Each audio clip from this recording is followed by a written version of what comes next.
Coupé sport le plus vendu au monde, je vous présente aujourd'hui la nouvelle Ford Mustang. Une calandre en nez de requin redessinée. Un pare-choc également un petit peu plus sportif. Deux extracteurs d'air sur le capot. Une ligne de toit toujours aussi fuyante. Rétro naturellement rabattable électriquement. Des jantes 19 pouces. À l'arrière, le fameux logo, la caméra de recul, les trois feux stop de part et d'autre, sans oublier la double sortie d'échappement. Également présent, les capteurs, très utiles au regard du gabarit du véhicule, qui fait, je crois de mémoire, 4,78 m de long. Feu diurne à LED. On va découvrir maintenant le moteur,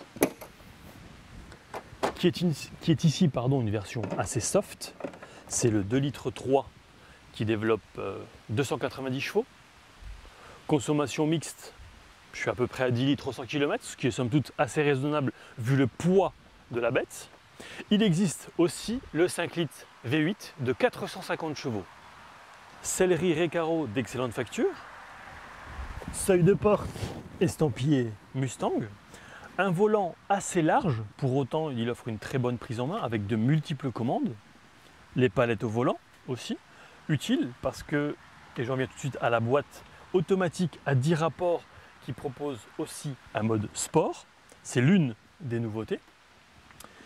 Et ce que vous voyez devant vous, c'est un combiné numérique de 12 pouces et ça fait partie aussi du facelift de cette nouvelle Ford Mustang.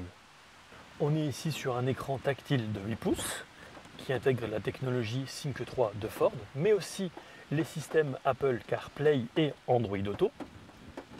Tactile, réactif, il y a les menus notamment d'audio, donc on choisit sa source sonore, de clim, le téléphone en Bluetooth ou encore la navigation. Sans oublier les applis. Mais là, il faut connecter le téléphone. Plus bas, les commandes de clim, bisone, automatique.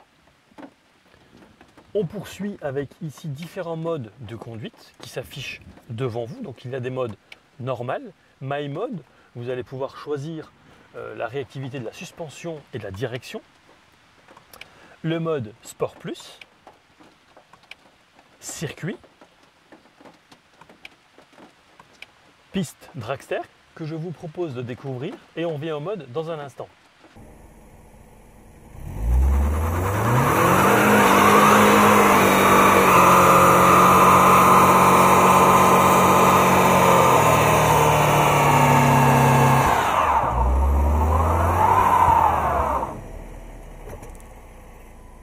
Après donc la piste dragster, qui ne sert strictement à rien, qui est inutile, donc indispensable, mode neige mouillée, et on vient en mode normal.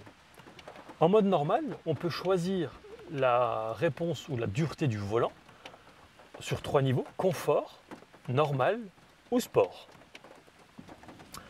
À côté, on désactive le SP, on met les warnings et on démarre l'engin. Voilà.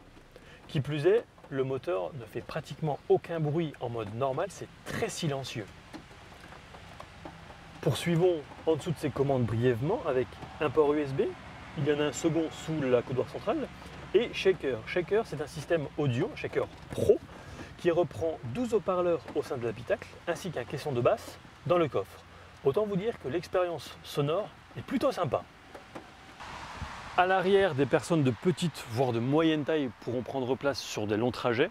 Les personnes de grande taille, comme moi par exemple, ça sera plus sur des trajets, pas des grandes vacances. Ça pourra passer, mais bon, on peut se sentir quand même à l'étroit. On passe au coffre qui dispose d'un volume de 408 litres. Qui plus est, on peut rabattre la banquette arrière afin d'optimiser ce volume de coffre. Au niveau sécurité, cette nouvelle Ford Mustang dispose de l'assistant de précollision, de l'alerte de maintien des distances de sécurité, tout comme le système de maintien de voie, du différentiel à glissement limité qui lui offre une meilleure tenue de route, de différents modes de conduite sélectionnables, on l'avait déjà vu, En option, il y a également la suspension Mine Ride qui offre un niveau supérieur de stabilité, de confort et de maîtrise. Dernière chose, cette Mustang dispose également des feux de route automatiques. En conclusion, qu'est-ce que je pense de cette nouvelle Mustang, de ce nouveau facelift? C'est une réussite, pour autant c'était pas gagné, en tout cas quand je l'ai vu sur les salons, première impression, pas top. Alors certes, à garer c'est pas évident, mais les têtes se tournent, le look inimitable, c'est vraiment une belle caisse, pour un prix somme toute assez raisonnable puisqu'elle démarre à 39 900 €. Dans cette configuration-là, elle est à peu près à 45 000, ce qui en soi est certes un budget, mais pour le mythe, pour l'histoire, pour la légende que c'est pas énorme.